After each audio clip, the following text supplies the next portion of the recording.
ke depan. Betul. Ya. Jadi anything can happen. Betul bahwa momentum sekarang ada di Anies, tetapi jangan lupa masih ada 2 bulan sampai pada bulan April kalau misalnya pilkada kali ini tidak bisa diselesaikan dalam satu putaran.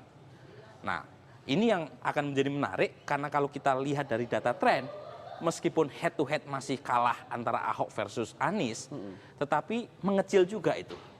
Mengecil selisih antara Ahok versus Anies. Meskipun Anies jauh gitu ya, karena pertarungan kalau misalnya seperti prediksi banyak lembaga survei tidak bisa dibungkus dalam satu putaran, sulit buat pasangan siapapun untuk meraih magic number 50%+1, artinya pertarungan dan drama berlanjut 2 bulan ke depan.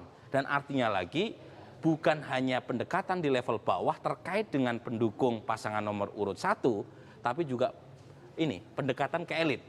Partai-partai seperti Demokrat, PKB, ya, PAN, kemudian P3. Sangat penting, bukan hanya 2 bulan ini, tapi juga 4-5 bulan kemarin ke belakang. Setiap hari prinsipnya adalah hari yang sangat penting. Dan ketika ada satu kandidat, ada satu paslon yang menganggap satu hari tidak penting, boleh jadi kehilangan pada hari itu bisa berdampak pada hari-hari yang lain. Jadi kerja pemenangan itu adalah kerja persistensi. Ketika seseorang mengambil satu strategi tertentu, lalu kemudian persistensi tidak ada, strategi itu tidak akan pernah bunyi.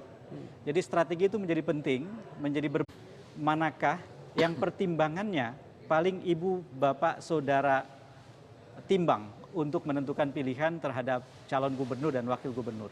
Di Jakarta 2012 dan di Jakarta 2017, yang pihak yang unggul sendirian di atas adalah diri sendiri.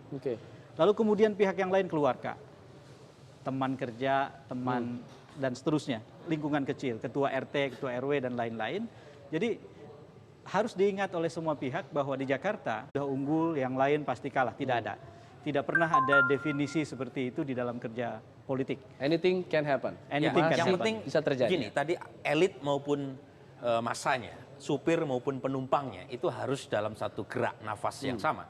Jadi dalam teorinya ada split voting ticket, ada straight voting ticket.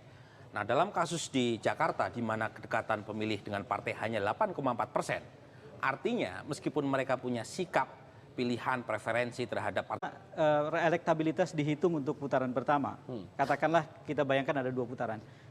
Maka angkanya itu hampir selalu berdekatan. Terutama ada 2 pasang kandidat yang angkanya berdekatan di dalam margin of error, dalam rentang margin of error, sehingga kemudian keputusan atau kesimpulan tidak bisa dibuat terlalu tegas.